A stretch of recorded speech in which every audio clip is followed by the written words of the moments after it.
Welcome to today's webinar, Designing the Megaregion and Healing the Divided City, hosted by the Maryland Department of Planning on behalf of the Smart Growth Information Clearinghouse. My name is Michael Bayer. I'm the Manager of Infrastructure and Development at the Maryland Department of Planning and Project Manager for the Smart Growth Information Clearinghouse. The Smart Growth Information Clearinghouse is a project of the Smart Growth Network, supported by the US EPA's Office of Community Revitalization and managed by the Maryland Department of Planning.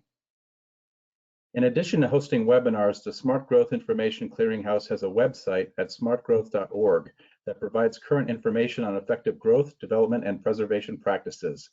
The website provides news and information about events, funding opportunities, awards, and resources to help local decision makers foster healthy, resilient, and economically vibrant communities.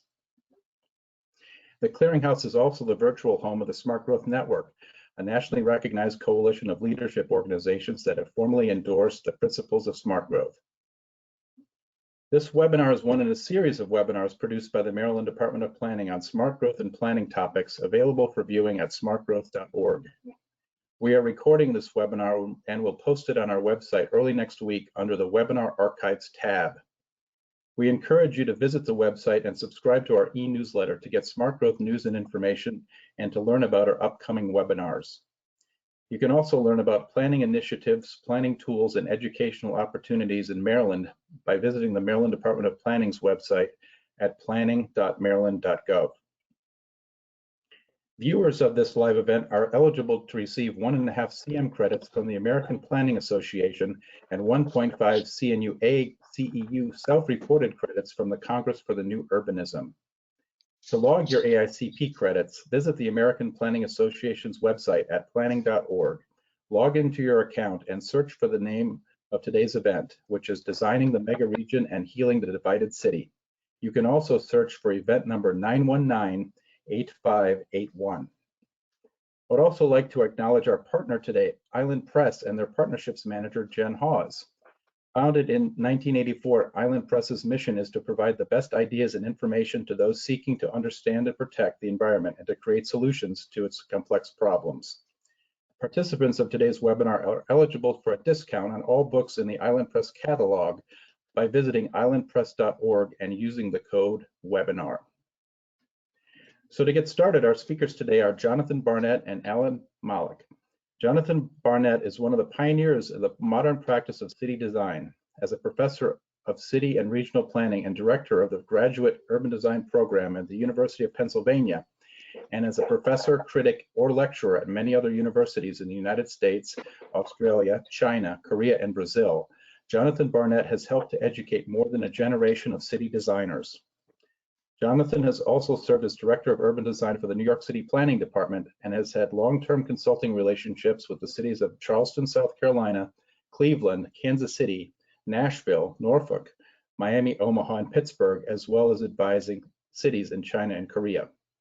He is author of many books and articles about urban design. In addition to Designing the Megaregion, Meeting Urban Challenges at a New Scale, he is the author, with Larry Beasley, the former Director Planning for Vancouver, Canada, of Eco Design for Cities and Suburbs, published by Island Press, and also of Reinventing Development Regulations, written with real estate attorney Brian Blazer, published by the Lincoln Institute of Land Policy. Alan Mallach is the Senior Fellow at the Center for Community Progress in Washington, D.C. He is the author of many works on housing and planning, including Bringing Buildings Back and Building a Better Urban Future, New Directions for Housing Policies in Weak Market Cities. Alan has served as Director of Housing and Economic Development for Trenton, New Jersey, as well as a visiting scholar at the Federal Reserve Bank of Philadelphia and as a non-resident Senior Fellow at the Brookings Institution.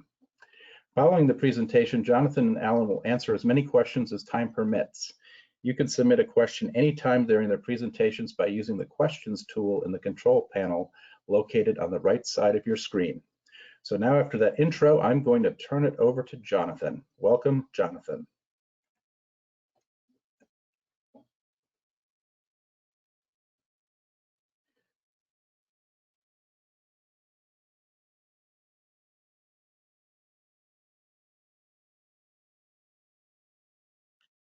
Thank you very much. It's a great privilege and pleasure for me to be able to talk to the Smart Growth Network, because all of you know so much about the topics I want to discuss. And not only that, you're in a position to do something about them, which is very unusual.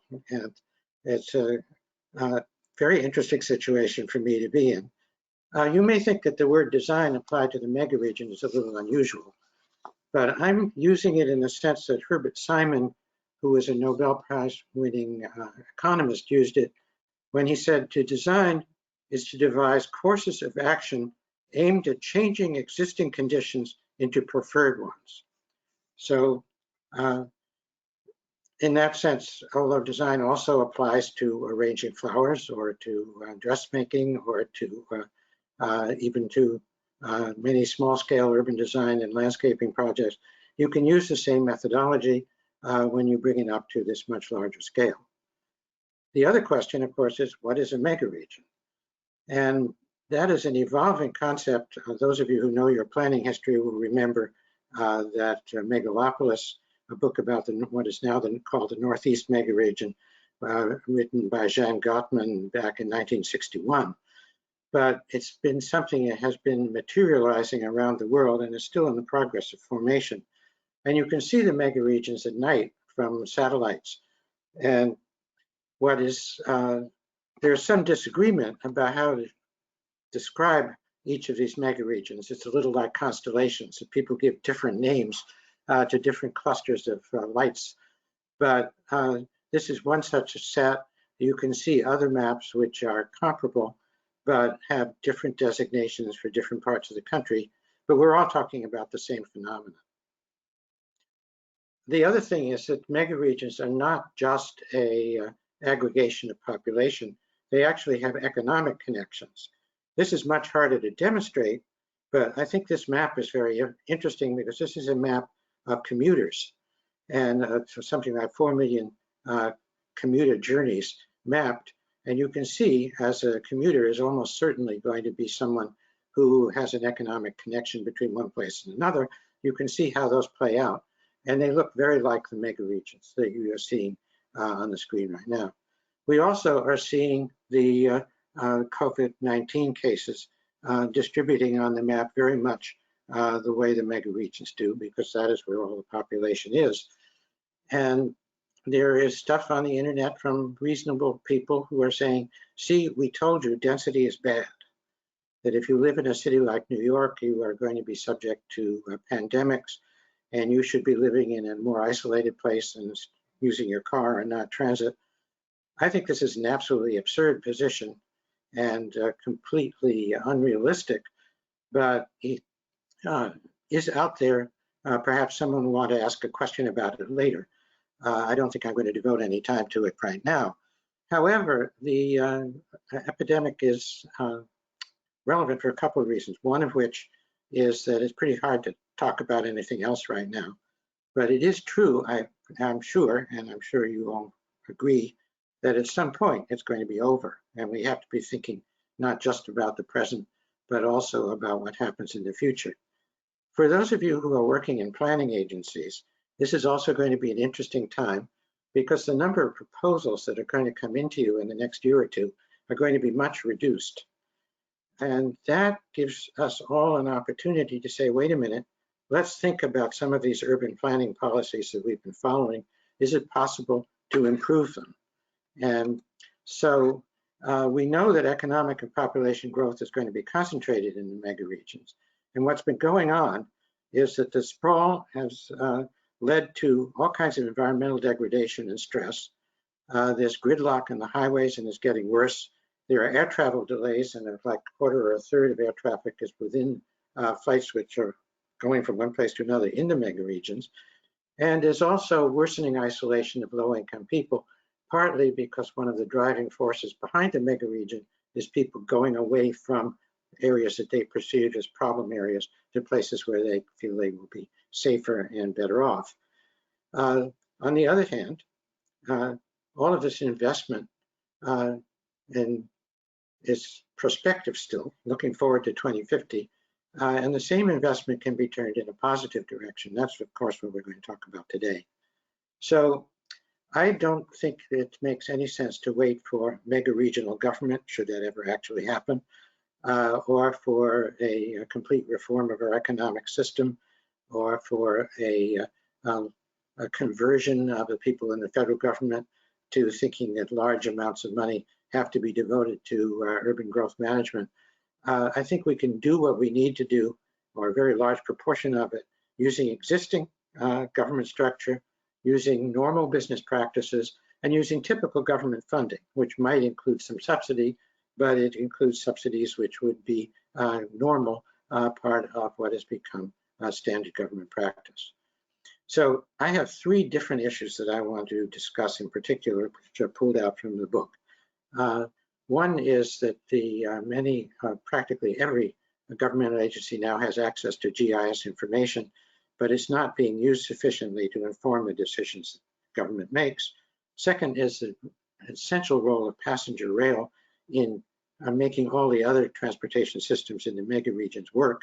And then finally, the awful inequality, which is getting worse as the mega regions continue to spread out. And I've actually asked Alan to participate in this because he also has been spending a lot of time on this issue. And what I'm talking about today is only a fraction of the much larger inequality issue. So we're going to try to address both as it applies to the mega region and then as it applies to cities and older or more established areas. So let's talk first about GIS. The US environmental maps in GIS are available almost everywhere, but the zoning regulation looks at land as a commodity, not an ecosystem. And the ecosystems are, in fact, the real map. This is the level 3 EPA recognized ecoregions. A level 4 would be an even more complicated map than this. And here is your typical zoning ordinance. It happens actually to be a transect nomenclature zoning ordinance, but it's just the same as conventional in the sense that it's the same kind of map that was advocated by Herbert Hoover when he was head of the US Department of Commerce and was preparing the templates with groups of people to, which became the templates for all of zoning. So this basically 100-year-old map form is the way zoning is generally presented. Yes, you can see it on your computer, but it's still a two-dimensional paper map. If you turn to your GIS and look at the same area in that, you discover that this is one of these typical fringe areas in the emerging mega region where what had been an agricultural landscape is being transformed into an urbanized landscape. And down here in this corner, you see this enormous parking lot, which is in fact a place for storing used cars and auctioning them. And this is a use that is highly destructive environmentally. What happens with large parking lots, this one of course is more a conventional shopping center parking lot, is in a rainstorm the water runs off very quickly. And because the surfaces are impervious, it doesn't run into the, percolate into the ground, it runs off into the nearest stream, and the streams are accelerated, and the accelerated water erodes the banks of the streams, and where there are bridges and other installations, it erodes their supports. And what has happened around the country is that ordinary rainstorms, which used to run off relatively harmlessly, can now create flash floods. This is one in the Chicago suburbs. While the houses in this photograph are not the newest, the flood is a result of excess urbanization without regard to the carrying capacity of the landscape. So GIS gives us the opportunity to look at these approval processes again in terms of carrying capacity.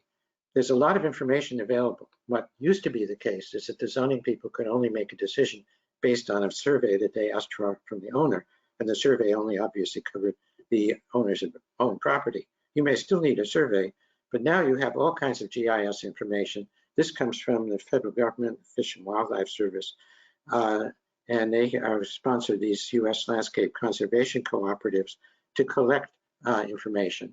They also work to make predictions so that you can compare the map of environmental sensitivity with the areas of potential growth. These are these red parts of the map.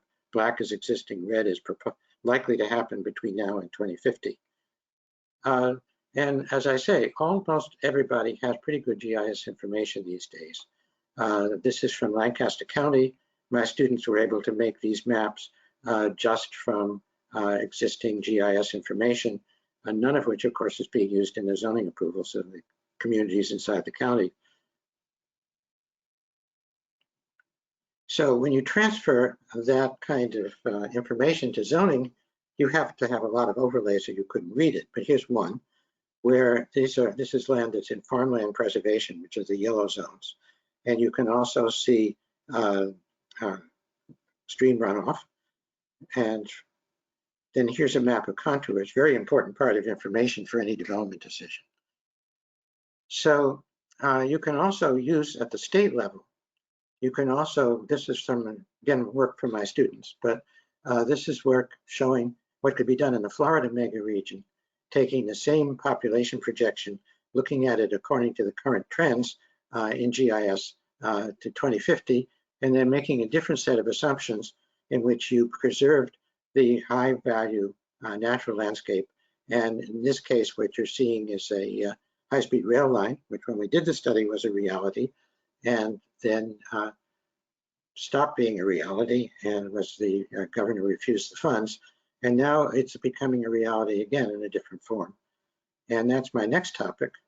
But let's stop for a second and just say, while we have this pause in development, this is a very good time for towns and cities to add environmental layers to the GIS, from the GIS to your local zoning, to create environmental zones by doing environmental analysis of your regions. And possibly you would have overlay zones or special zones for areas which show up on the map as especially environmentally sensitive. It's also a useful time for states to prepare statewide environmental maps to guide transportation, water management, and other large-scale regional issues. Second thing is what I call fast enough trains. What you have at the present time is predictions that the interstate highway system and the other major roads are going to be gridlocked even more. So that by 2040, it's looking at 37% of the day being highly congested. And as this, a large chunk of the day is when there's zero congestion, you know, like from 11 at night to 7 in the morning. It's a big part of the usable part of the day. This is an unsustainable situation. You can't really build your way out of it by making additional lanes because there isn't room. And everybody has learned that if you build lanes, they fill up. Similarly, airports are becoming congested in a high proportion, like almost a quarter, maybe more, of airline flights are within megaregions. If you could take some of those off, you could reduce these congestions. These little thermometers show the percent of the day where the airport is congested. So at JFK, it's only a tiny section when it's not. This would be a prediction for 2030. And it says that one of the options is multimodal transportation, and that's definitely what I think is an important option. In the Northeast Corridor, the Excella service and the Northeast Direct service has actually drawn people from taking airplanes and from driving. That is captured, is fast enough now that it has captured just about 3/4 of the air traffic from New York to Washington, and more than half of the air traffic from New York to Boston. And a lot of automobile traffic is also, people are electing to take the train instead, particularly a trip like Philadelphia to Baltimore or New Haven to Providence. And the effect of what I call fast enough trains that are fast enough to attract riders from other modes of transportation, can reduce congestion on the highways and can help balance the transportation system in the megaregions. Now in Florida, something which is really very interesting is happening. Many of us have assumed that the only viable way of getting passenger rail is if passenger rail is financed by the government. But what's happening in Florida is what used to be called the Florida East Coast Railroad has now become part of a bunch of additional corporations, including Virgin Trains USA, which is Richard Branson. And they are building, using private money, borrowed money, but private money, a railroad which is already in operation from this part of the, from Miami northward. It's going to go as far as Cocoa, and then it's under construction to go to Orlando Airport, and then future discussions and negotiations are in progress to go on to Tampa. And what Virgin Trains is saying is that 70% of the state's 20 million residents live in this mega region. And the significance of that is that it's dense enough that private investors think they can make money doing this, so that there will be resources for passenger rail, at least at the speed of fast enough. Now, as you know, there was a big proposal to have a whole series of high-speed rail investments as part of the stimulus after the last Great Recession. And that didn't go very far because the governors basically, many of them refused the money. But as you can see, the Florida mega region was being looked at that time. Northeast Corridor, of course, is shown as existing. And these are railway routes which mostly Amtrak already uses, but which could be upgraded to be what I call fast enough. And this would help balance the transportation in the mega regions. It's not enough by itself. You need a connection to the airports. At Charles de Gaulle Airport, you can get off your plane, go to the high-speed rail and go on to Brussels without taking another plane. And at Frankfurt, your high-speed rail arrives in this station, you go up the escalator, you're in the air terminal. We need connections like that.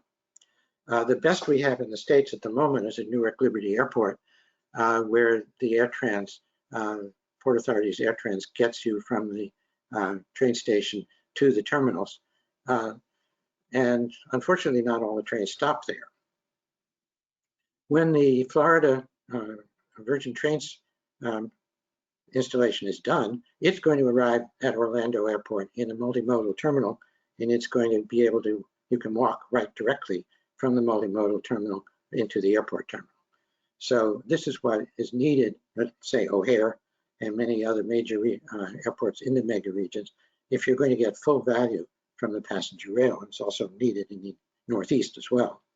And as I said before, passenger rail is not going to balance mega regional transportation by itself. You're going to need these airport connections. You obviously need the complete highway system, which mostly exists. You need transit. In the Northeast, there are good transit connections to all of the main Amtrak stations. And you're going to have to build a transit network in some of the other mega regions to receive the passenger rail. And then, of course, you need complete streets. You need bicycle lanes. You need pedestrian, provision for pedestrians. Because if you are walking and you go to a transit station, you can then get on transit to a railway and connect from railway even to airport. So that you could walk from your house and by public transportation get to the airport and get from the airport to a completely different destination, maybe another country. So all of this, to have really balanced transportation, all of this is necessary. This, of course, is an example from New York City, where they have made pedestrian and bicycle lanes out of what was one lane of traffic. And you see there are separate street lights for the bicycles so that they don't get cut off by the cars. And this can be done in many cities, and it's an important part of the story. But I am saying in the mega region book that express passenger rail is a very important part of the whole system. So this is a good time in this pause in development that's going to take place. This is a good time to advocate for fast enough trains. Amtrak is coming up for reauthorization. There's going to be a huge fight over it. There's always proposals to get rid of Amtrak or to cut it. And what Amtrak needs is actually more funds to allow upgrading of the rail systems in the mega regions to allow for fast enough trains. And the states have a big role in this because of the way the legislation about Amtrak is written. And where you are in Florida, the state has total control over the whole mega region. In the, say, from Chicago to Detroit, there is actually now an interstate compact connecting the states around the issue of creating express passenger rail. So there are existing governmental systems which can allow you to do interstate compacts, you don't have to wait for mega regional government in order to make it possible for states to fund fast enough trains. So now we come to the question of inequality. The zoning has a bad name because it has institutionalized a lot of discrimination, but it also has a significant role. I mean, I understand that people listening to this webinar know this, but many people don't, that it's a meter which relates development to transportation, public facilities, carrying capacity of the land. At least I hope that's what it can be made to do. You don't want to get rid of zoning, although there are always people who say, yes, get rid of zoning, let the market deal with it. But I think we don't have to have that discussion either in this right now. But if zoning is necessary, it also has its very unfortunate aspects. This, I think, is a very telling view. On your right, you have Bridgeport, Connecticut, which was described in the Atlantic as the epicenter of American inequality. On your left, you have Fairfield, Connecticut, an affluent suburb with country clubs and green space and large lots. And Fairfield developed to its current appearance after World War II, and it was shaped by deed restrictions, by redlining, by restrictions of the FHA in funding mortgages, and this unfortunate story in the history of our country is institutionalized in the way that Fairfield has developed. And of course, the people who live in Fairfield have no idea, or if they do, they're not thinking about it very much, that their privileged situation is the result of government policies which need to change. So it's difficult, as any of you who go to community meetings in suburbs know, it's pretty difficult to propose any change in a suburb. And proposing more diversity of housing types in the suburb is a very difficult political thing to do. Now, the state legislatures in Oregon and the government, city government in Minneapolis are experimenting now. They've made it possible to do multiple houses on single family lots. And there are a lot of problems with that. Maybe we can come back to that. But I don't think that's going to happen in a lot of parts of the United States. And I have some more modest, but possibly more politically effective suggestions, which also ought to be considered. One of them is when you take a look at the commercial corridors that run through all of these communities. This is a Kmart that's out of business and in this location, and its parking lot is empty. These parking lots have actually, the buildings that were there have actually been taken away because they were empty. This is happening because of the revolution in retail from e-commerce.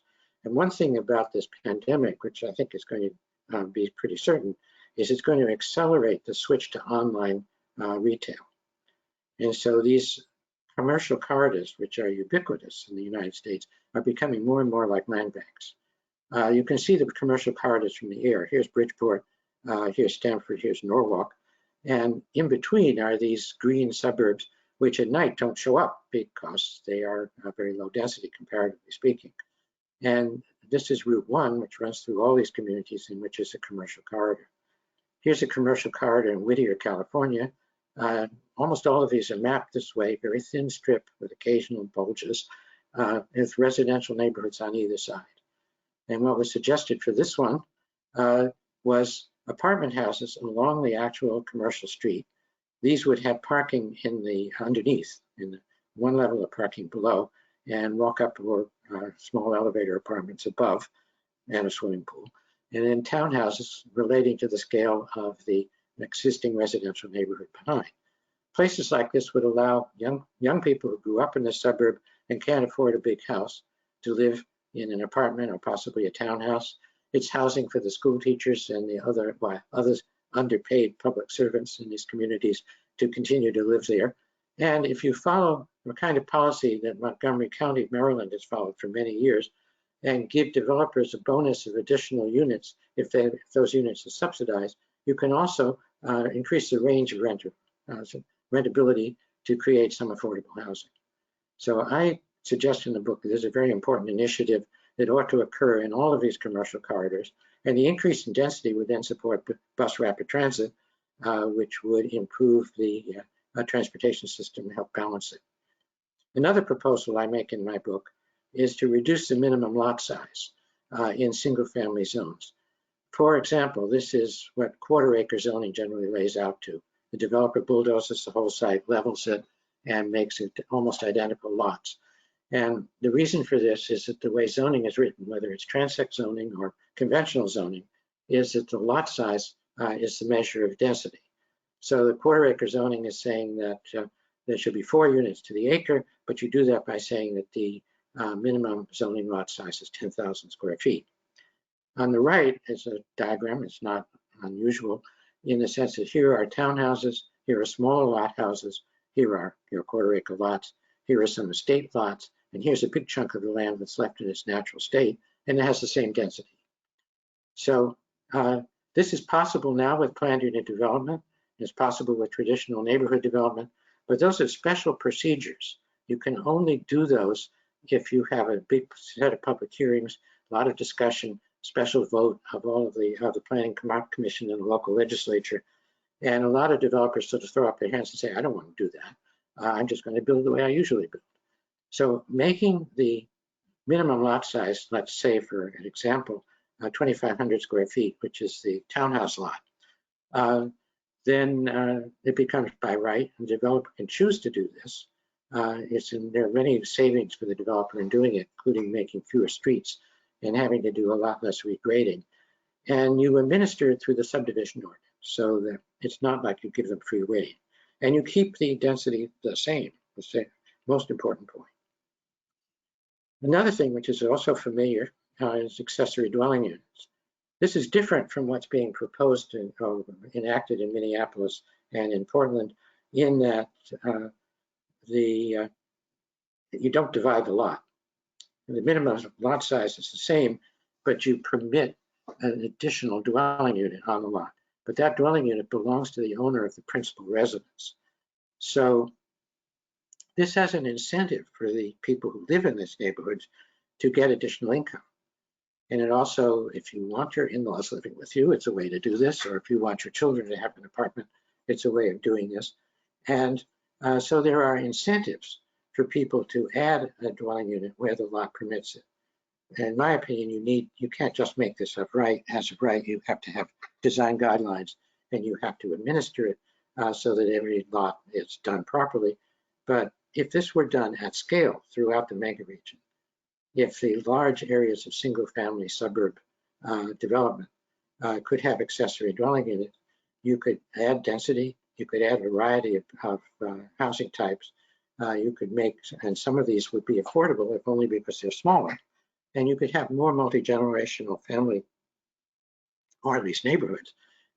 So I think this is an important, I'm going to go on with just one more thing, which is, can some of the growth that is continuing to go into the edges of the suburban development go back into the bypassed urban areas? There's a lot of vacant land in these places. It's unfortunately mostly in small parcels, but the streets and the utilities are all there, and so is transit, so are public facilities like schools. So in some have a total cost benefit. There's a lot of benefit to going into places like St. Louis or Atlanta or Chicago or Detroit and saying, what you need though is you can't just rezone. You need an agency which has money and can assemble these properties. You have to be able to put the properties together, you have to get rid of the pollution, and you have to be able to clear the titles, and then you can offer it to, and I'm talking about offering it to the kind of developers who develop in the suburban and exurban locations. And this is going to require, there's been a big political lift to do this, because the people who live in these communities are not going to be receptive to this idea without a lot of discussion. And the political representatives are not going to be delighted to the idea of having constituents who are not normally from their district. But and Alan is probably going to tell you that there's no market for it right now, but the idea is that you could make an initiative to bring some of these inner city areas up to the level of the desirable suburbs. And that it makes sense from an investment point of view if all of the big ifs that I've mentioned could be made to happen. If the land were available, if it were free of impediments, if the community was in favor of it, there was a lot that could be done. So this is more speculative, but I think it's a possibility. And while we are paused in the development process for the next year or two, something to think about. So now is a good time for cities and towns to rezone commercial corridors to apartments and townhouses, to reduce the minimum lot size for those areas which are developing into single-family zones, promote accessory dwellings, and maybe mount a rescue for vacant land in bypassed areas. So this is my three-part design agenda. Bring environmental maps into development regulation in order to have the carrying capacity of the land part of the development decision. Build fast enough passenger rail and address inequality in local zoning. Now, I go into this in much more detail, of course, in the book than I've been able to do today. As you heard, what Island Press is doing is that they are giving you a discount. If you go into their website and you go to the page for this book and say the secret code, which is webinar in caps, you can get a 30% discount. So now I'm going to turn over the discussion to Alan, who's going to talk more about the basis of inequality in development, not only in the mega regions, but in the older cities.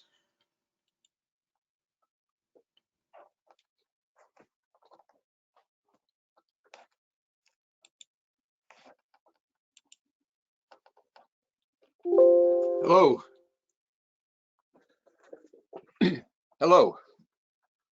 I'm delighted to be here, and I'm looking forward to picking up pretty much from where Jonathan left off, but zooming in to the central cities in the mega regions, and in particular, the central cities that are not the San Franciscos and New Yorks and Washington, D.C.s that tend to get the attention, but the ones in much of the rest of the country, especially the cities of the Northeast and the Midwest that are reviving, but at the same time are becoming, if anything, more unequal and more polarized than in the past. So I'm going to start with a very quick overview of some of the themes that I talked about in my book, The Divided City, and some of the history of what's happened in these cities, and then focus on the issues of how one can address some of the inequality through housing and land use. So, just by way of background, for many decades, the story of these cities was one of decline. I mean, it's hard to believe that back in the late 70s, people actually put up that billboard in Seattle, will the last person turn out the lights? Nowadays, Seattle is growing by 15,000 households a year. But things have changed, starting maybe around the turn of the millennium. All of a sudden, a whole bunch of new energy emerged in cities like Detroit, Cleveland, and St. Louis, which are pictured here. And I'd like to cite a couple of key things that happened. The first was the change from manufacturing to healthcare and education in the United States as a whole, and in these cities in particular. And in the 50s, an insignificant part of our economy, healthcare and higher education, have grown to the point where they now are more than double the size of manufacturing in the United States economy.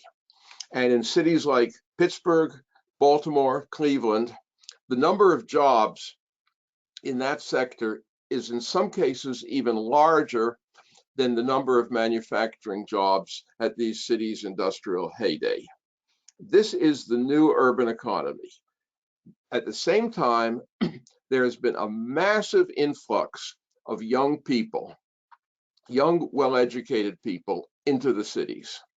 Now, a lot of people talk about this is overstated, this is not necessarily the case. It is the case, but it is not all young people. It is young people who have college degrees who are flocking to the cities. That represents about a third of all young adult households today.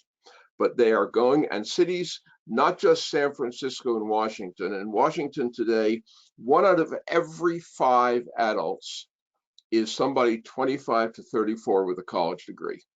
But even in St. Louis, Baltimore, Philadelphia, far more than the national average. And these people are changing huge parts of the cities.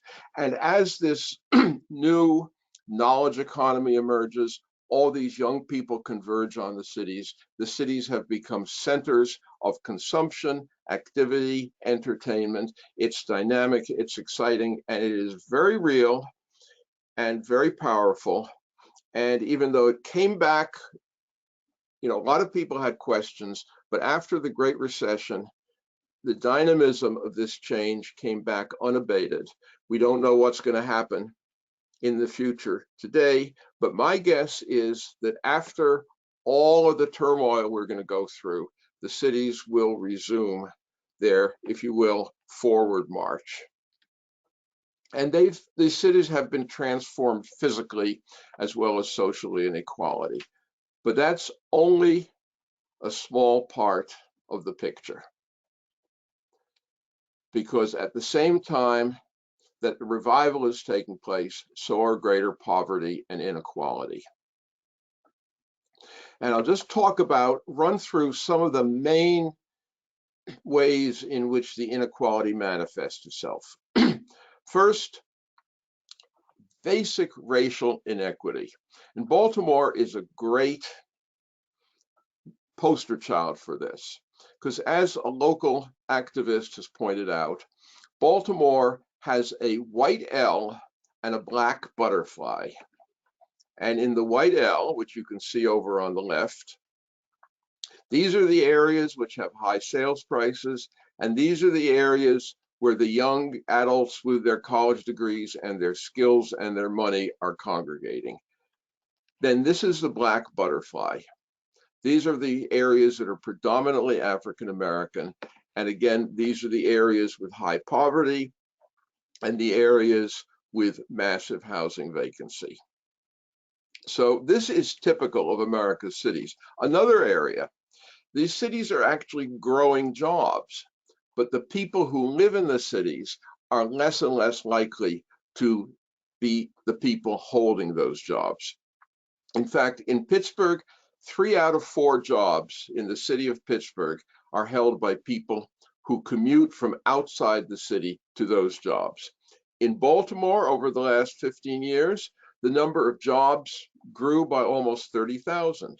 The number of people living in the city with jobs dropped by almost 30,000. Another area is, as young people are moving into the cities, and they are predominantly white, household incomes of white people in cities are growing rapidly. Household incomes of Black people are not. In all of these cities, in not one did the median household income of African Americans keep up with the increase in the consumer price index during the same period. Another point, perhaps counterintuitive for many people, everybody talks about gentrification. And yet, if you look at most of these cities, yes, there is some gentrification. This is Indianapolis. There are half a dozen census tracts, about 3% of this total, kind of forming a ring around downtown that are definitely gentrifying. They're becoming more expensive, more affluent people are moving into them. Coffee places, restaurants, bicycle stores, and everything are opening up, the classic model. And yet, if you look a little further out, for every census tract in Indianapolis that's gentrifying, 10 census tracts are declining, actually falling behind the cost of living, falling behind house values, falling behind in quality of life, wealth, home equity, and the like. And this picture repeats itself again city after city. Middle-income neighborhoods, this is Detroit. In 2000, most of the eastern and western parts of the city of Detroit were middle-income neighborhoods. Today, they're mostly high poverty neighborhoods. And what's happened is that the areas of concentrated and segregated poverty have expanded vastly beyond the central core. And along with this, you see massive increases in vacancy and abandonment. And what you're now seeing more and more in these cities, as you saw in Jonathan's last slide, what I've been calling hyper vacancy. When you get to a point where the vacancy is so pervasive, it really defines the character of the area, not the housing, not the commercial activities, but the emptiness. So, to sum up this point, where are we? The first point, and again, this is important, that cities like Indianapolis, even Detroit, Kansas City, St. Louis, Baltimore, Philadelphia, Pittsburgh are doing better than they have done at any point in the last 60 or more years. And that's important, and it shouldn't be underestimated, because there's nothing good about shared poverty. However, more and more of their residents are not making it, and are not making a decent wage, and have poor housing and neighborhood conditions. And despite the thousands of jobs and the billions in investment that are being created in these cities, more of their residents are basically, as sociologist Patrick Stuckey puts it, they're stuck in place, and they have no opportunity to improve their conditions and are stuck in multi-generational poverty. So the issue is, how do we begin to heal the divided city? Now, I think it's important to bear in mind that this is a much larger issue than the issue of physical or spatial segregation and inequality. An awful lot of it has to do with the basic issue of opportunity. And opportunity is a decent home and a decent neighborhood, but it's also a decent job. And even more, it's a future for one's children and the ability to escape poverty. And I'm not going to talk about those or how you do that today, but as we talk about the physical environment, it's absolutely critical for anybody whose work focus or whose thinking is on the physical environment to always have in mind that there is a whole dimension, a critical dimension to the issue of inequality that is not about the physical environment and is about opportunity and about jobs and education above all. But having said that, let me zoom in on housing and neighborhoods. Okay, it's not so much about money, and it's very much a local issue, except for one key point that I want to stress. And that has to do with the issue of eviction and the issue of residential instability. And the fact is, there are millions and millions of households in the United States who are too poor to be able to benefit from even the most enlightened land use and housing strategies without a public subsidy. And today, we have a program in the United States, I'm sure many of you are familiar with it, called the Housing Choice Vouchers, aka Section 8, that fills the gap for those families, but it doesn't really. It's like a lottery. It fills the gap for a percentage of those families. Depending on which numbers you look at, who you talk to, it's somewhere between 1 in 4 and 1 in 6. A small percentage of poor, very low income families gets a housing voucher and can find some stability and decent housing most of the time.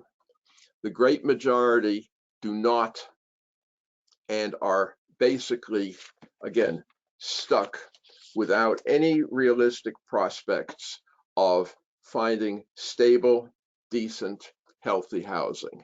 And one of the things, actually, it's in a bizarre way, one of the things that the current crisis has started to open up the discussion of that we do need a national housing allowance. We need to be able to guarantee a minimum floor for people in housing, just like we guarantee a floor for people in food security with SNAP and for health care with Medicare and Medicaid.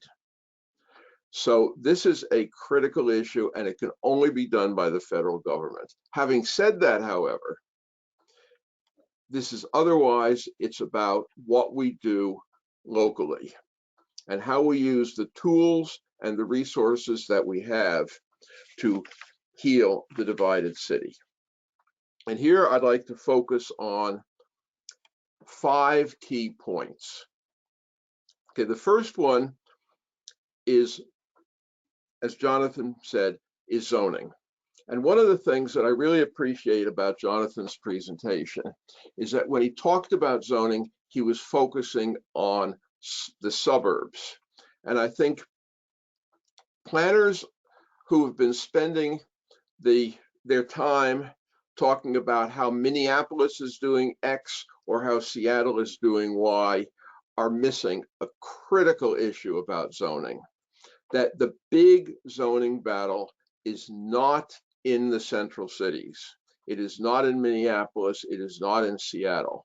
It is in the much larger, much more spread out, much more exclusionary land around the central cities. So one of the biggest problems that I don't think people fully appreciate, if you change the zoning and try to go to a higher density in a central city, you always have to get rid of something in order to add whatever you're trying to add.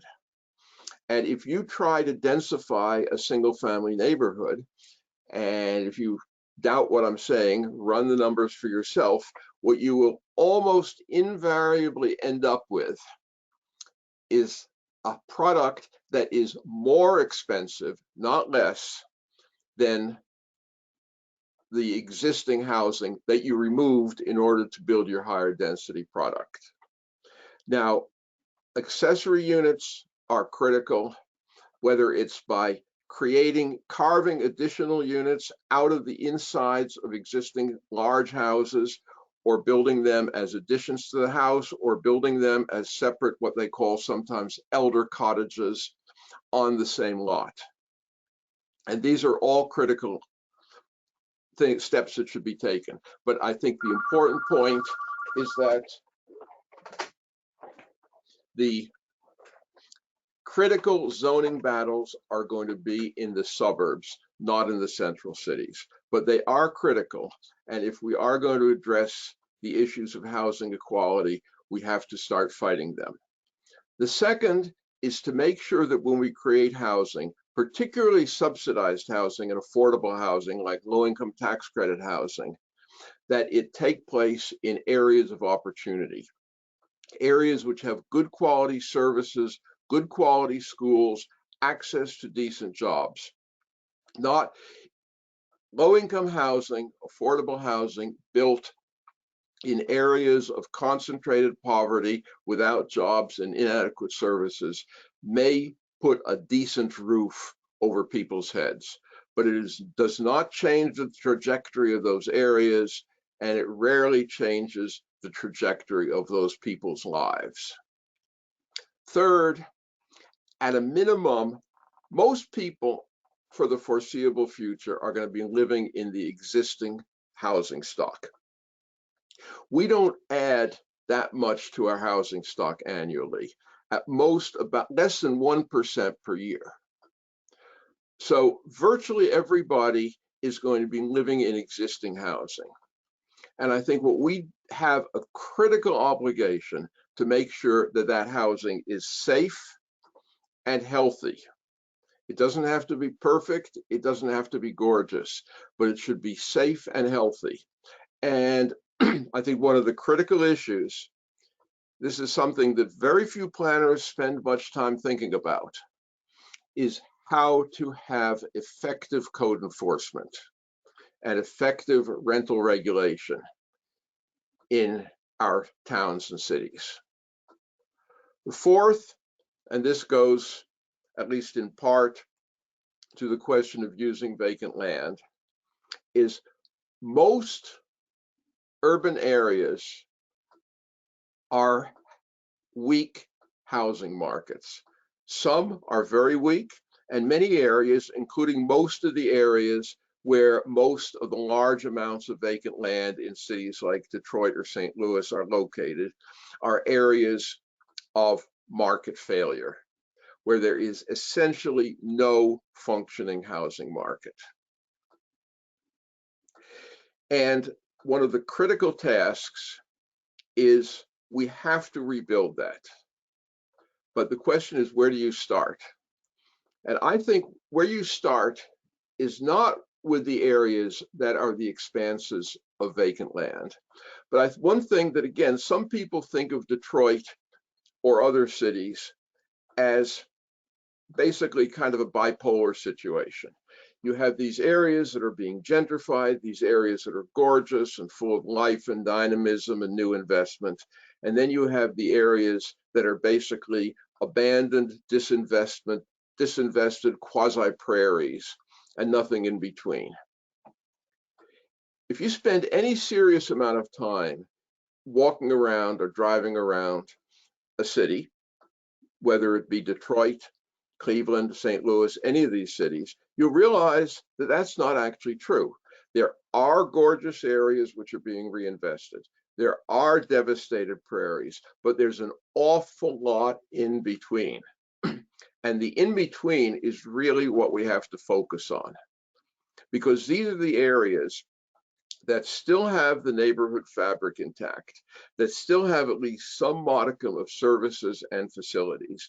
And yet, as in the middle neighborhoods of Detroit that have been disappearing, they are struggling.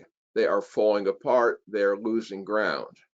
But these are the neighborhoods that have, I believe, the greatest potential for revival, for restoration, but only if we can rebuild market demand, create the facilities and services, the public services, the schools, the safety that people will want to be willing to move to these places.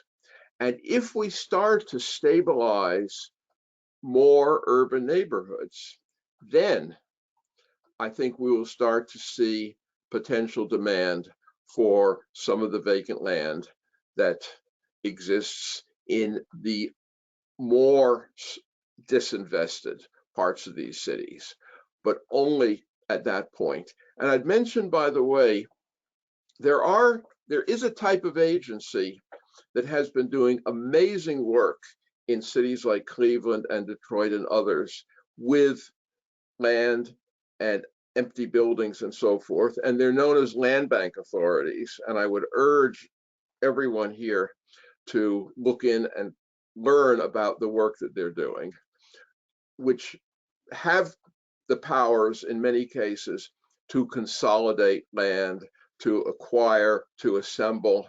They rarely have as much money as it might need to do certain things, but they have considerable powers and considerable ability to deal with this work. And in Detroit, the Land Bank Authority controls, I believe, well over 100,000 parcels, vacant land and vacant buildings.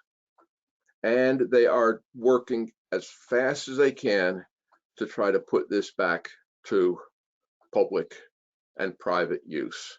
But it's a long, slow, uphill battle. And I think we've got to begin with the neighborhoods that still have their fabric intact. Let's save them. Let's keep them from falling apart and being lost essentially forever. So with that, I'll just mention in closing that you can read far more about all these things in the Divided City, and that the same 30% discount with the secret code word webinar all caps is available for this book as well. Thank you very much. Great, thank you, Alan, Jonathan. We're now going to ask our presenters to go ahead and put their webcams on, and we'll move into the Q&A. And we may go over a little bit today because we've gotten a lot of questions. But before we actually go into that, I want to give Jonathan opportunity to respond to Alan and possibly have a little bit of a dialogue here before we go into the questions. Well, I enjoyed Alan's presentation very much. I think it was very much to the point, and it fits together very much with what I'm talking about. That if you're going to stabilize the megaregion, you have to stop the continuous expansion from around the periphery. That is, you get a situation where you have diminishing returns. That as the neighbor, you keep investing more and more money in more and more utilities, more and more schools, more and more transit, if you can even get transit out there, and you spread the population thinner and thinner. This is a familiar urban sprawl situation, and that is really one of the driving forces behind megaregions. And this is a deeply entrenched development approach because it's highly profitable. If you remember the side of the zones where you had the big parking lot, but you also had some farms and some houses, turning rural land into urban land is a very profitable procedure, and consequently it has a tremendous amount of momentum. So what I was hoping is that one of the ways of stabilizing the megaregion is you need to close off the destabilization of the natural environment, but you also need to redirect the forces which are destabilizing the environment by creating new development. And the best place for that to go is these bypassed areas of the older cities. And what Alan is saying is that you're not going to get that until you stabilize the in-between neighborhoods, which I think is a very valid point, and I agree with. And what I'm hoping is that when you do that, that you create a new market, which is that people return to the cities as that it becomes a choice, that you have you can have a townhouse way out on the urban fringe, or you can have a townhouse in the middle of the city, and you can have an apartment way out on the urban fringe, or you can have an apartment in the middle of the city. The development industry is building these urban building types way out in the middle of nowhere, and what makes sense if you were looking at the overall design of the megaregion is that energy ought to go back into the center of the city. It's a pretty heavy lift. It's going to be hard to do that. But if you really want to design the megaregion, that's an essential part of it. Yeah. I'll just add to that. I definitely believe that the potential market exists for a lot of these neighborhoods in the city. I think clearly people who have ties to the city and may want to come back, but also, these young people who are living in downtowns and are in or around university centers like Oakland, in Pittsburgh, and so forth.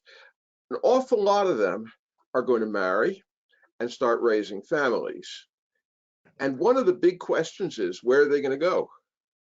And I think this is a population that is more open to the idea of raising their families and living their lives in cities, but typically not in a high-rise apartment, but in a home, a house, a row house, or a detached house even.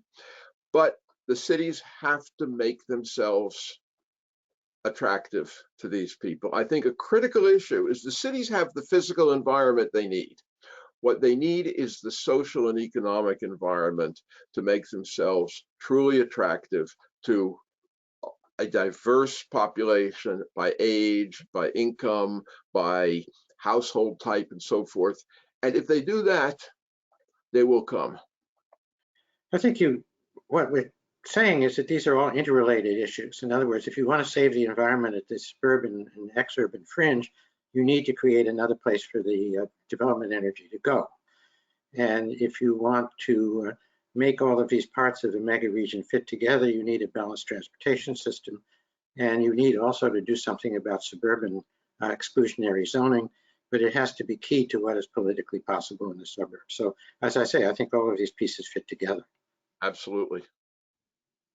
Okay, so with that, we'll go ahead and get into the questions. We've gotten a number of them here already. So just remind folks that we have been assembling the questions from the audience, and if you can continue to submit them, if you look at the questions tab, and those of you who have been raising your hands, please use the tab and send your question by text, because that's the way we'll answer them. And we'll go ahead all the way to 2:30 or so, maybe a little bit past, depending on how we get with the questions. So thank you for that. So I'm going to start with I think something that's been on everybody's mind, and you both alluded to this a little bit, and that is, do you think there's a chance that with the pandemic, we could see people moving back out of megaregions to get out of the high population areas? Oh, Well, of course, Alan, why don't you go first? Yeah. Okay. I think quick reaction. They're bound to be a few people. There are going to be some preppers. There are going to be some survivalists. There are going to be a few people who decide to go back to the old homestead. But I don't believe for a moment that there's going to be a fundamental shift in terms of people trying to flee urban areas or suburban areas for that matter. Ultimately, these areas, if we have future pandemics, which we very well may, and they might even be worse than what we're going through currently, cities and dense areas, yes, they do raise the issue of proximity and the spread of infection, but they are also the places that provide the services and create the environment where people can deal with these issues. And I think in the end, I think we're going to find that the cities and living together is just as important as it always has been. And I don't see any fundamental change in that respect.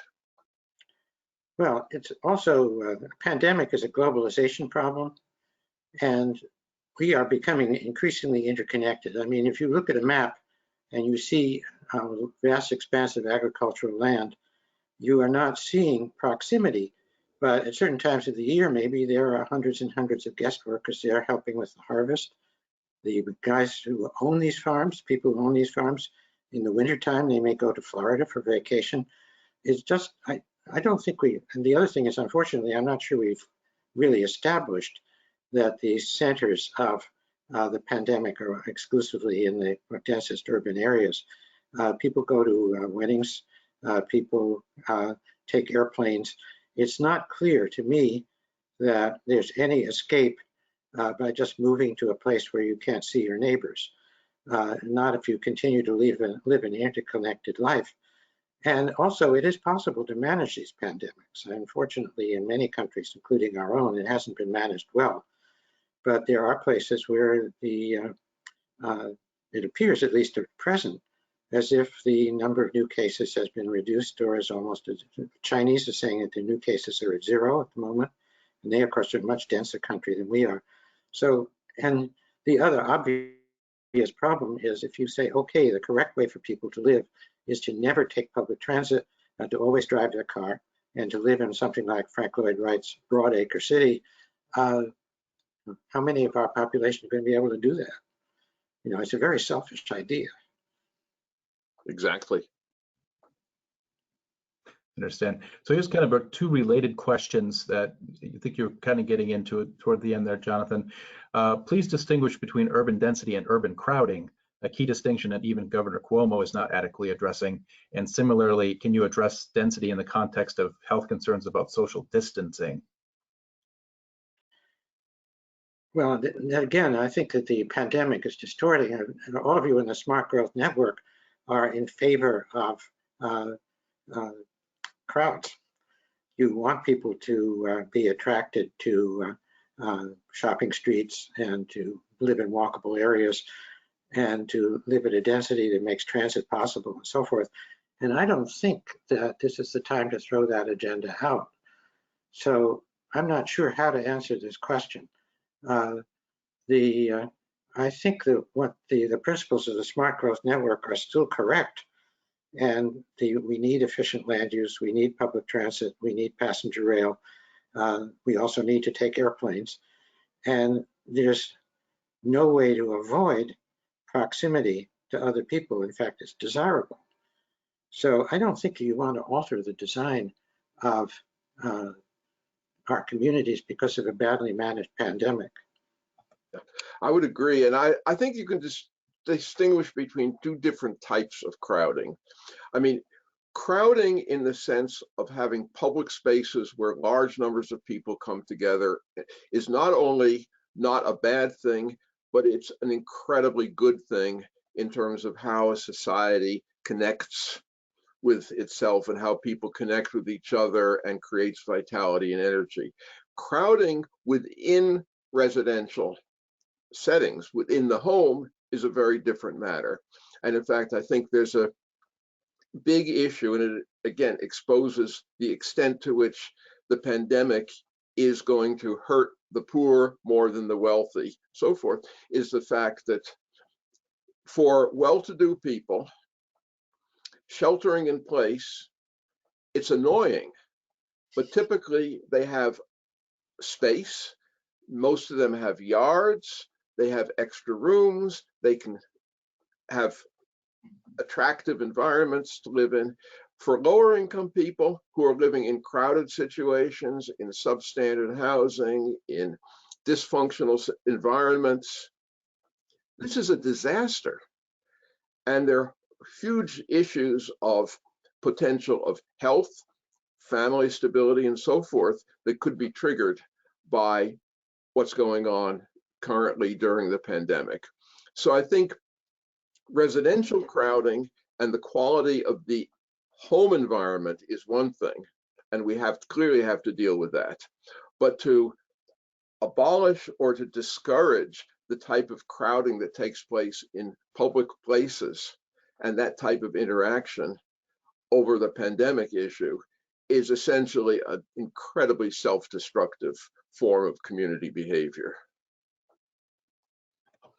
Okay, thank you. So to move away from that topic for a little bit, Alan, we've got a question from during your presentation relative to Detroit. Stabilizing the in-between neighborhoods makes sense. What can we do about the left behind ones that are falling apart? Is relocation a solution? Not really. And I'll tell you, well, the first thing is we can't leave any neighborhood behind. And I think at the same time, we can't be looking for dramatic revival of every neighborhood either. I think there are two things we have to focus on. And the first and most important is every neighborhood, regardless of how disinvested it is, should be at a basic threshold level safe and healthy. People should not have to be afraid, and people should have access to decent public services. And every city should provide that for every neighborhood, no matter what its state might be. As far as relocation is concerned, it's an appealing theoretical prospect, but it's not a particularly live practical one, if only because the numbers are actually rather appallingly large. When I worked on the Detroit Future City project this was about 8 years ago, at one point we did a thought experiment. We looked at areas, city blocks in Detroit, which were 75% or more vacant. We discovered that approximately 60,000 people live in them. And then we figured, okay, let's assume half of them are tenants, half of them are homeowners, and we're only going to focus on the homeowners, and we're going to give everybody a house somewhere else in a better neighborhood. And then it will cost us $20,000 to buy the houses, $20,000 to fix them up, and $10,000 for moving and administration. Well, you're talking about $1.5 billion. No, sorry, it's households, one half of that. So we're talking about $750 million. Now, it's just ridiculous, aside from the fact that the city doesn't have that kind of money, it's ridiculous to think that if the city did have that kind of money, that would be its highest priority, ahead of schools, police, sanitation, healthcare, and a million other things. So we concluded that it's a nice idea, but it's not going to go anywhere. And the reality is, it's something that everybody talks about when they look at these cities and these neighborhoods, but ultimately in the end decide it's not worth the brain damage. Okay. Here's a question for you, Jonathan. How do you get local decision makers that tend to be very parochial to be more altruistic and recognize mega regional solutions? Does this mean that the states need to take back some of their planning and zoning authority from local governments to make this happen? I would hope not, but what I think might be the case, and I'm hoping that it would be the case, is it seems to me that any community could listen to some of these ideas and say, okay, let's look at, say, using environmental information in development decisions. I think any community can do that administratively. And then if the community is willing to make a study of their land to see what are the areas where the carrying capacity is out of phase with the actual development permitted, you could initiate that in any community. Obviously, the states could make that work easier by providing planning grants to make people able to do that. The states also, there's a lot of environmental information available. I think it's very critical to remember that the local communities are flying blind at the moment, that they have a survey perhaps from the developer, but they don't have any real sense of the environmental characteristics of the immediate region or the larger region. So just getting the quality of information that allows you to make a decision is defensible is an important innovation, and that is what GIS is now making it possible to do. So I think that the adapting zoning to include GIS is a terribly important step, and it's only a technical step until communities start using it to survey comprehensively the land that they hold. Now, the states obviously ought to be doing this also. The state planning agencies should do it, because when you put a highway through, or if you are dealing with water preservation, or as you are going to start to have to do when you are dealing with climate change, and various areas are going to become less and less habitable because of being in the wildland urban interface, or being subject to coastal flooding, or subject to impossible levels of heat. All of that is going to need to be informed by environmental information. So it seems awfully simple-minded in one level to say that the key to it is actually using the GIS. But I think that if the communities start using it, then the kinds of programs statewide which derive from that are going to become much clearer. There's a road to doing that is going to be much clearer. So I would start with adopting the GIS as a decision-making tool. That is to say, if the GIS has environmental information in it. Okay, thank you. So Alan, here's a question for you. Can you explain the connection between increased density and increased cost? Okay, I'll give you just an example. Under the new Minneapolis zoning reform, what they have basically done is said that in any single family neighborhood, you can now build 3 times as many units. You can go to 3 units per lot, essentially. And so let's say somebody wanted to buy. Now, of course, the key problem is that all of these neighborhoods are, with perhaps extraordinarily isolated exceptions, fully developed neighborhoods. Every lot has a house on it, again, with a few exceptions. And so let's say you went into the Midland neighborhood in Minneapolis, where the median house price is $270,000 to $300,000.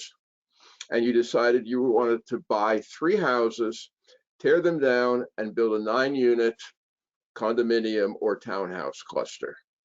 So you're going to buy 3 houses for about $900,000, spend another $50,000 to $100,000 demolishing them and preparing the site, another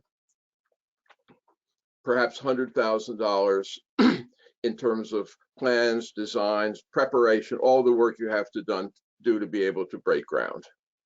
So essentially, your cost basis before construction is in the area of 1.1 million, or about 130,000 a unit. Now, there's a kind of a rule of thumb that developers use that land costs, they try to keep land costs to say no more than about 25% of the cost of the total finished product. On top of that, if you want to build, let's say, a 1,200 square foot unit, you'd have to spend probably somewhere in the area of $200 a square foot in construction and ancillary costs to produce that unit. So you add all of these things up, your construction cost, your land and demolition basis, your soft costs, your marketing, and so forth. And what you end up with in the end is you would have to sell your individual units for approximately, say, $400,000 to $450,000. So what you're doing, you're eliminating 3 houses that are relatively affordable to a family, say at the median income, at 270, 280,000 or thereabouts.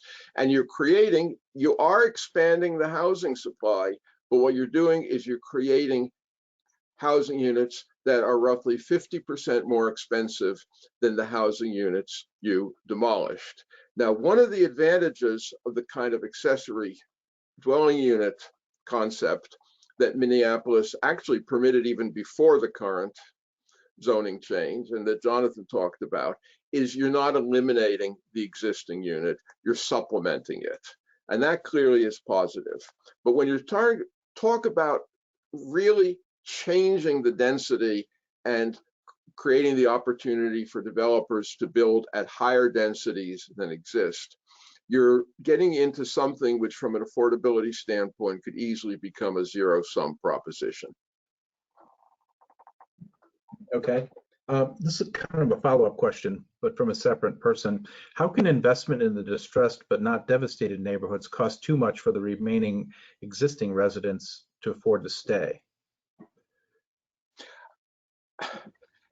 You know, that could be an issue in a place like Washington, D.C., where there's huge demand pressures, so forth.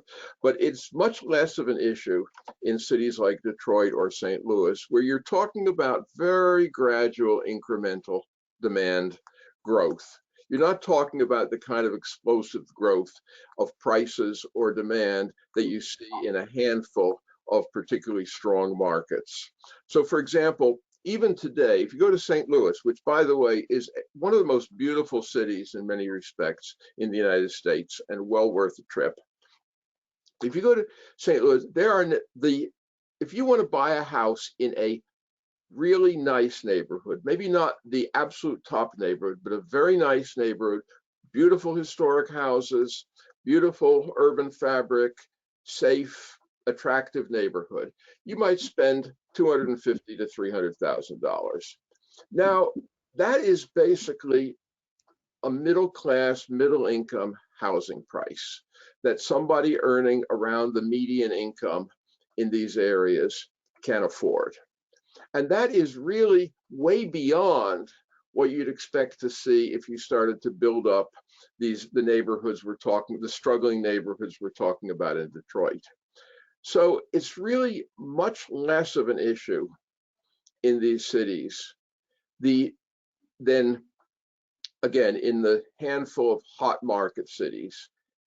And given especially the large number of such neighborhoods relative to the limited upper income demand, I think what we're really talking about is trying to move prices up to not to where they become unaffordable to large numbers of people, but up to where they become high enough to support people fixing up their houses, to support people investing in a vacant house and restoring it to productive use, and gradually high enough to where building infill housing becomes a sound proposition. And we're not talking about $750,000 $1 million houses. If I could just add something here, if you look at Ellisville, which is a St. Louis suburb, which I showed a slide of, you know, there's a vacant Kmart site there whose value is going down as we speak because of the e-commerce And while I don't know the specifics of that particular property, you could see from the aerial view that the market is trying to build townhouses and garden apartments in that area, right around it. And so I'm looking at a way of stabilizing the growth of megaregions by redirecting some of the investment that is taking place at the suburban and exurban fringe. And some of that should go to the older bypassed areas that Alan and I have been talking about. But we shouldn't neglect the possibility that some of the well-established and perfectly workable suburbs are going to have some vacant space. And from a tax point of view, the value of a vacant retail property is not very high from the point of view of supporting the local tax system. So these communities which have been resistant to putting housing in commercial areas because they wanted the taxes could start looking at apartments and townhouses as alternatives. Now, there are lots of complicated arguments about that, but what I would like to stress is there's a big opportunity in neighborhoods in the big cities which are along these commercial strips, and also in neighborhoods in the suburbs where there are also these commercial strips, that this land is changing because of e-commerce, and the opportunity to build townhouses and apartments is there, and there are some very valuable results that would happen from that. Okay, thanks, Jonathan. Here's a comment mainly, but I think there's a kind of a question embedded that perhaps you could respond to, Jonathan, relative to GIS. So GIS is critical, but many municipalities, especially smaller cities and suburban municipalities, will need state enabling legislation to put GIS-based performance standards into an effective application. Do you have any advice for those that would like to push that agenda? Well, that's a good question, and it's going to change. It's going to vary with the state enabling legislation. As an administrative measure, just looking at the GIS and making it part of your zoning procedure. I wrote a book with Brian Blazer, who's a real estate attorney, called Reinventing Development Regulations. We also made this proposal in that book. And he feels that the key to using environmental information in zoning decisions is to have it based on a comprehensive plan. And while I can't directly answer how many of the states would have to change their enabling legislation to do it, our feeling was that this is a public safety issue. It's an issue which affects adjacent property owners. It actually goes to the heart of what zoning was originally established to do, which is to protect adjacent property owners and protect the community. And protecting them from flash floods is just as important as protecting them from people raising animals in their backyards. So I would think that if you have to change the state enabling legislation, that it ought to be something that states would be willing to do. But I would urge you to double check that assumption, that it may be that it's perfectly compatible with existing law. Okay, thank you. Here's another question for Alan, and possibly you can respond as well, Jonathan. Do we have enough wealth to not leave some neighborhoods behind? Isn't the sprawl phenomenon and related issues behind the gentrification and decline pattern? Well, yes and no. I mean, obviously, wealth is not unlimited.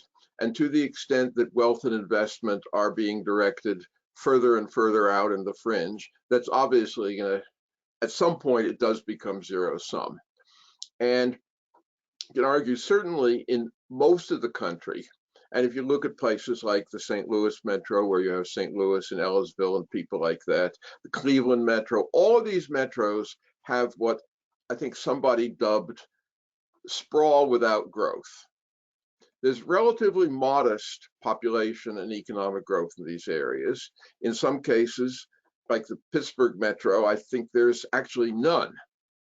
But yet they keep moving out, and they keep moving out from out. In other words, people aren't just moving out from the central cities, they're moving from the inner suburbs to the middle suburbs, and from the middle suburbs to the exurbs, and just keep pushing out. And that clearly limits the amount of wealth that could be redirected to the central cities and to concentrating more development in areas like that Ellisville commercial corridor that Jonathan showed. So at some point, you have to make choices. And ultimately, though, I think, and this is the crux of the problem that we all face, you know, in the United States, we're unlikely to compel people to make those choices. You're not going to tell somebody who's thinking about buying a house in a outer exurban area, you may not do so. You have to buy a house in this neighborhood of Detroit or Ellisville or anywhere else for that matter.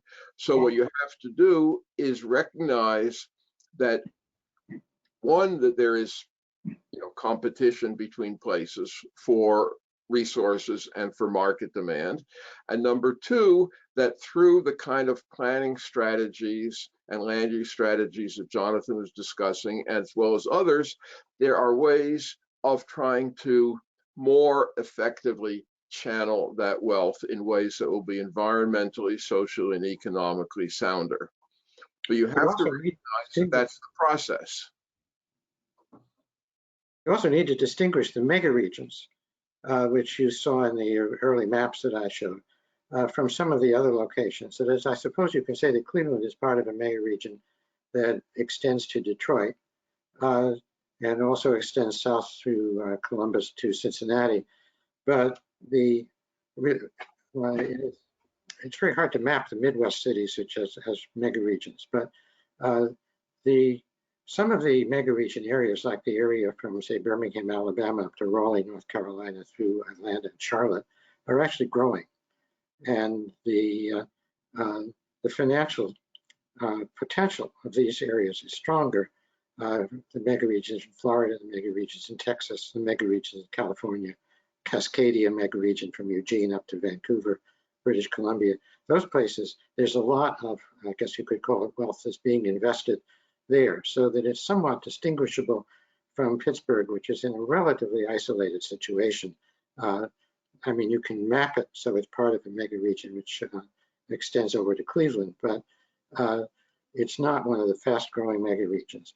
We're told that the economic growth in the United States and the population growth in the United States is largely going to these megaregions, and that would be at the expense of some of the older cities where the problem is going to be even more acute. Okay. And if I could just add briefly, it's also at the expense of an awful lot of small cities and rural and semi-rural areas all throughout the United States, but particularly areas like Appalachia, in the Deep South, the Plains states, which are basically withering on the vine. Okay, thanks, Alan. And we're going to plan to go about 10 to 15 minutes over, given the volume of the questions and the volume of the people on today. Appreciate all the questions that are coming in. A couple questions, again, related probably what we're just talking about. Millennials starting families need affordability and more bedrooms, which frequently aren't available in cities right now.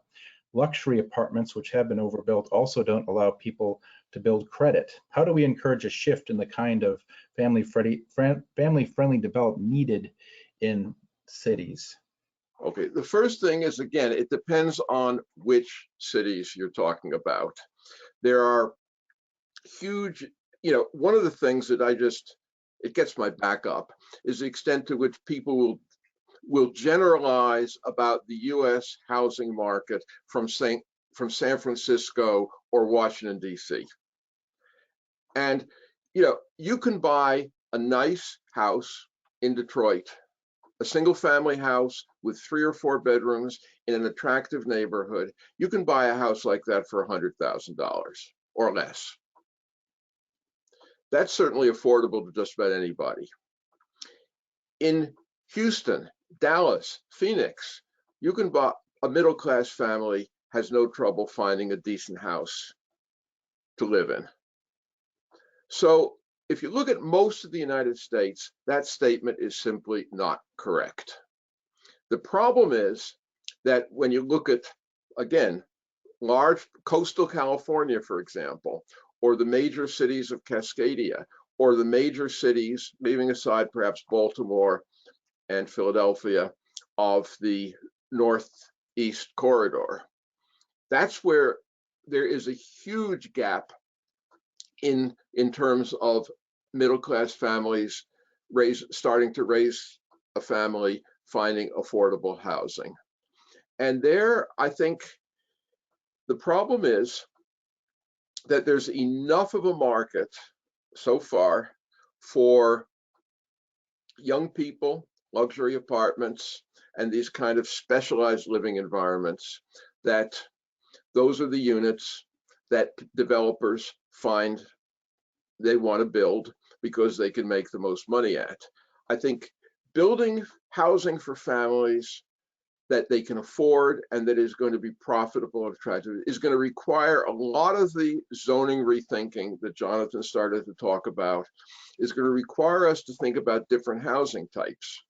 You know, it may not be possible if you want to live in a region like Seattle or San Francisco. It is not likely to be realistic in the foreseeable future for a young family, middle-income family raising a kid to live in a detached single-family house that's less than, say, 50 or 75 miles away from their workplace. Okay, this is my cue. Let me just add one point. There's just simply too much demand, not enough land in areas where there is massive investment and growth going on. Well, this is where my point about passenger rail and a balanced transportation system comes in.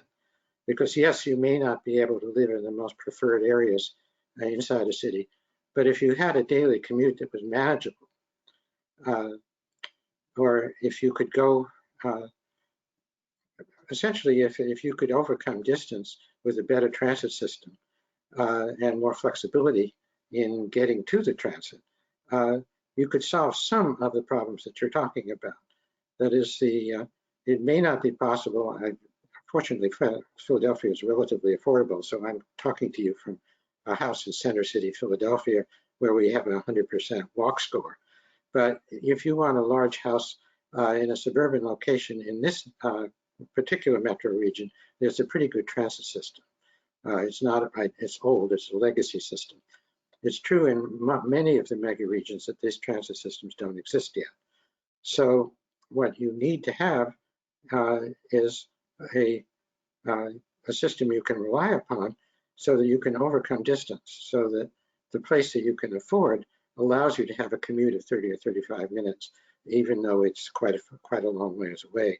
So as I keep saying, all of these issues are interrelated, and better transit, a balanced transportation system, access to rapid passenger rail, all of these things make the housing decision easier. Yeah. But if I could actually, you just queued up. Let me just add one quick point. I think, you know, we have created a national economy that concentrates investment, concentrates demand in relatively small numbers of areas, including a lot of areas that have extreme constraints on development. And then we turn around and say, how come these areas aren't affordable? I mean, come on. It's a self-inflicted wound. Good point. Okay, so to go back to the next question, in fact, I was looking at this when you were answering, Jonathan, relative to passenger rail. Can't fast enough passenger rail services induce new high-density centers in suburban area through which the service passes, offering suburbanites a true urban lifestyle alternative? Would you have examples of this? And could there be new stations between Orlando and West Palm Beach, for example, as the core of a new high-density center? That I think would be really possible. There's a major landowner there which would be delighted to have that happen. I think that the passenger rail is a key to transit-oriented development because it allows you to serve a much larger region, and therefore you could locate a business in Cocoa, Florida, or some such place, which would be now on this new passenger rail line where there will be a station, and it in its turn would perhaps open up an area to housing and development.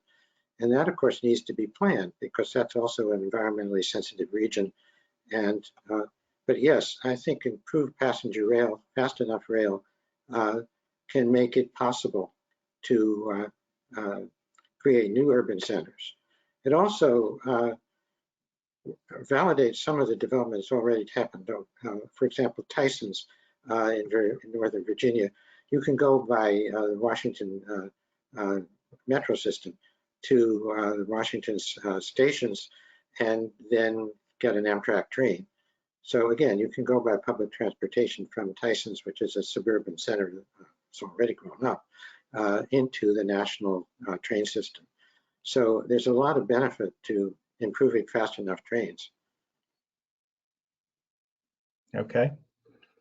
Here's a question from one of our colleagues at the Maryland Department of Planning. A former planning director once told me that he was a museum curator and that his goal was to preserve existing vacant homes and businesses due to the tremendous investment by previous generations. That meant boarding up buildings and preserving them for the future. In this particular city, that was a great decision because those neighborhoods were rediscovered and are now vibrant. When do you decide to follow such an approach, and when do you decide to demolish and leave blank areas in a city? That is an extraordinarily difficult question that I think a lot of cities have been trying to grapple with. The question is, there's some tendencies, and I think, the mayor of Detroit, who for the most part I have huge admiration for, tends to be a little quick to say, let's knock it down. I think other cities tend to feel the same way. I think what you really need, and there's some pretty good stuff that's been written about this, if you want to drill down, you need to have systematic planning strategies where you start looking at not just at the individual building, but you look at the building, the neighborhood, the effect of the building on the neighborhood, the current market, make some effort to project the market in the future, and then hopefully have a rational basis to be able to say, this building has to go, this building has to be preserved and saved for the long haul, recognizing that there are significant costs associated with preserving vacant buildings on a long-term basis, because that boarding and the reboarding and the stabilization and so forth are not free. But I think you really have to look at this very systematically, because I think when you do start demolishing buildings, if you're not careful, you could destroy precisely the fabric and the character of neighborhoods that might 5, 10, however many years down the road, start to be the driver of future market demand. And it's not just the housing stock that ought to be preserved, if you can. It's also the utilities and the local public library branch. You shouldn't close that. In other words, you need to keep all of this tremendous existing investment, which from an environmental point of view is also significant, because the amount of resources that go into an existing building is significant. So the copper in the pipes, it isn't lead in the pipes, but the copper pipes and the wood and all of the stone and all of the others manufactured elements which are in the housing, if you have to reproduce them, is extremely expensive. So if you had the true cost of the exurban and suburban growth pattern, and the developer had to bear all of the true costs of the schools and the, I know there are development payments that have to be made sometimes in suburban locations, but they don't really cover the true cost, which is assumed by government, of all of the infrastructure that is needed to support a new development in a greenfield area. It makes a lot more economic sense to preserve the older neighborhoods in the existing places. For the same reason it makes sense to preserve the housing. A good example is that over the last decades, urban centers have closed hundreds, if not thousands, of public schools in cities like Chicago and Detroit and elsewhere. And I think tragically, this is almost always done on the basis of a narrow calculus of short-term operating costs and efficiency, and that very few, if any, school districts have taken into account the fact that there are these huge costs associated with it, as well as the impact of removing key social infrastructure from a neighborhood in terms of further destabilizing and undermining that neighborhood's vitality. I think it's a tragedy. And if you're designing the megaregion, it's an important issue because you are replicating at great expense the stuff that people are getting rid of back in the established area. There's something weird about it. Okay. Can you address the explicit factor of racism and how that guides individual housing choices? Is it not naive to expect that improving neighborhood physical conditions through services, schools, and infrastructure, et cetera, without also considering how people make household choices based on racial factors will lead to desirable outcomes? It may be somewhat naive. I mean, we have to be realistic. Race is the subtext of all American land use, housing, and development policy. And if you don't fully appreciate that and appreciate the history of that, you can't possibly understand why our country is the way it is today.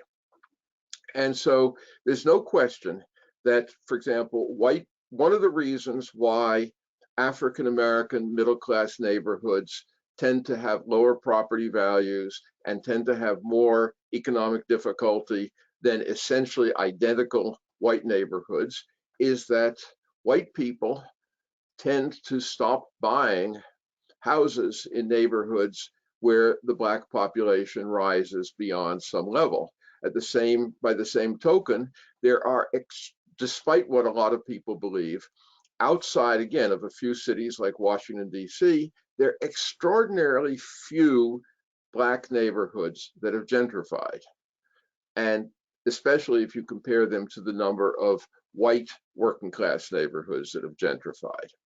So race is a powerful factor. At the same time, it's not the only factor. And interestingly, white home buyers are increasingly likely to buy in neighborhoods that have a large but not overwhelming percentage of African American residents. So I think if you provide environments that are attractive enough, if you provide services, schools, and there's some really interesting examples where an exceptional school was created in a neighborhood and drew people because of the school, independently of the racial makeup of the neighborhood. So I think you have to recognize the existence of race and how powerful it is. But I think there are ways you can work within it to try to make change happen. But it is a reality. I would just agree with that. And particularly, I thought the example of the school was a good one, as we have just such a thing happening here in West Philadelphia. It's obviously a reality. It's perhaps the driving force behind the growth of megaregions.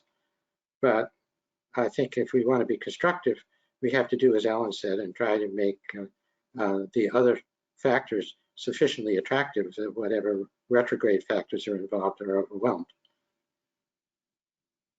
Okay, so just a couple more questions because they're still actually coming in, and thanks to everybody who's sending them in. Regarding neighborhoods and desirability, school quality is such a driver, but when schools are funded by property taxes, how do you improve the school first? Does it have to be a top-down equity-focused solution? I think you have to focus on quality. And one of the things that's interesting is when I was working on my book and I was going around and I was engaged in a kind of a self-directed crash course in educational innovation. And what I found was that there are quite a few quite remarkable schools in the United States, in urban centers, doing an amazing job of educating kids from the lowest income, most disinvested communities and setting them on a path to opportunity. And in a number of cases, West Philadelphia being one, Southwest St. Louis being another, actually changing the dynamics, the market and economic and social dynamics of the neighborhoods where they were located and so forth. But I found another interesting thing about all the really successful examples, and this may come as, I don't know if it's surprised to anybody, all of the outstanding success stories I found were charter schools. Now, they have exactly the same revenue base as anything else. And ultimately, yes, schools need money, but schools need a lot more besides money. For the last 20 years or more, the state of New Jersey has had an educational funding formula which ensured that the hardest hit, the school districts, the ones with the largest numbers of low-income kids and the lowest property tax bases, places like Newark, Trenton, Camden, Elizabeth, and so forth, got not only enough money to make them equal to the rest of the state, but enough money to make them comparable in terms of resources to the most affluent school districts in the state of New Jersey. It's an amazing experiment. No other state has gone that far. And yet, the results are extremely mixed. In Newark, the results are actually starting to become very promising. And in terms of educational outcomes and also the impacts on the community as a whole. In other cities, much less so. It's not just about money. It's about the opportunity to be creative, to be innovative, to get away from restrictive bureaucratic regulation and to focus on the kids and what they need, not on the bureaucratic structures of education that hamstring, I think, us more than we sometimes want to admit.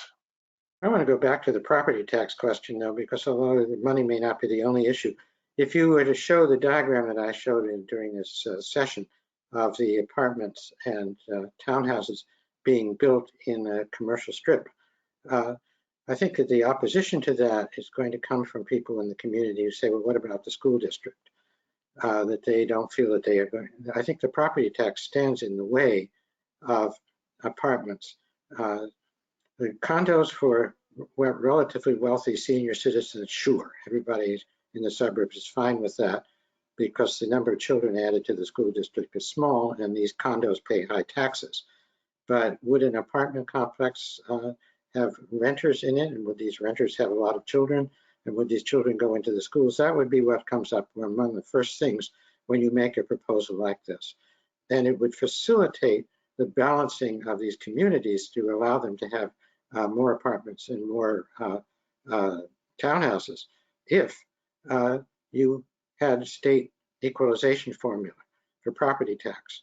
It would also stop these communities from fighting each other to get car dealerships and commercial centers which pay higher real estate and sales taxes, because there's this kind of zero-sum competition among communities to get the highest paying ratables is destructive of any kind of reasonable planning.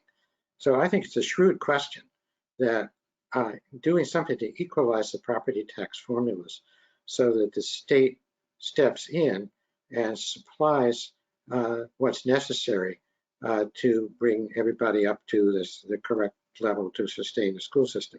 I understand that administering the school system and using the money wisely is also an issue, but I do think that the way the property tax is funded is a big problem in permitting development to take place with equity across the whole megaregion. Great, thank you. So even though we have many more questions here, I think we'll stop here, and I'll just leave it back to you, maybe Alan, if you have any closing thoughts, and you, Jonathan, as well. Okay. Well, I mean, both of us have talked quite a bit over the last almost 2 hours, so I don't know that there's a lot to say. I think just one final thought, that somehow if we're going to build strong, healthy cities and mega regions, we have to be able, as I think somebody said, to walk and chew gum at the same time. We have to focus systematically on maintaining and preserving prosperity, because if we don't have prosperity, if we don't have sound growth and opportunity, there won't be resources to foster equity. But at the same time, what we have to do as we focus on prosperity and investment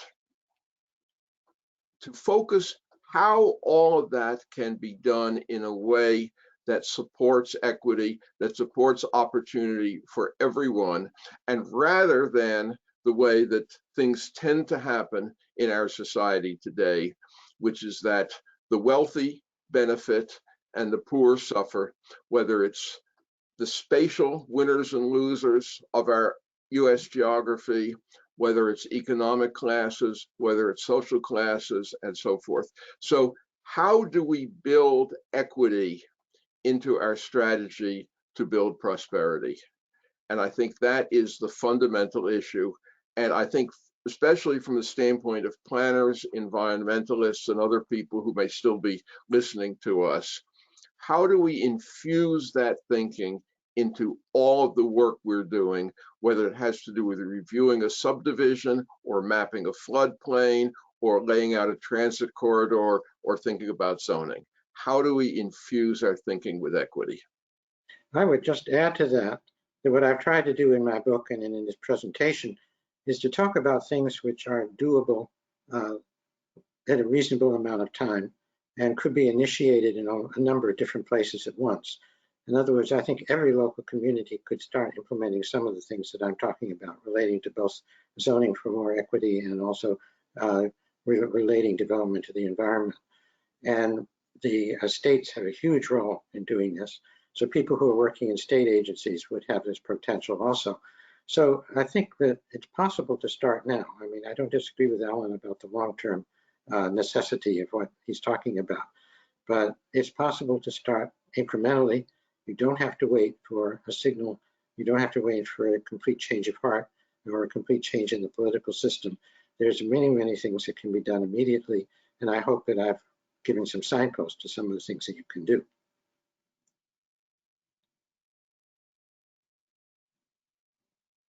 To everybody here today, we are now going to close the webinar and conclude Designing the Megaregion and Healing the Divided City.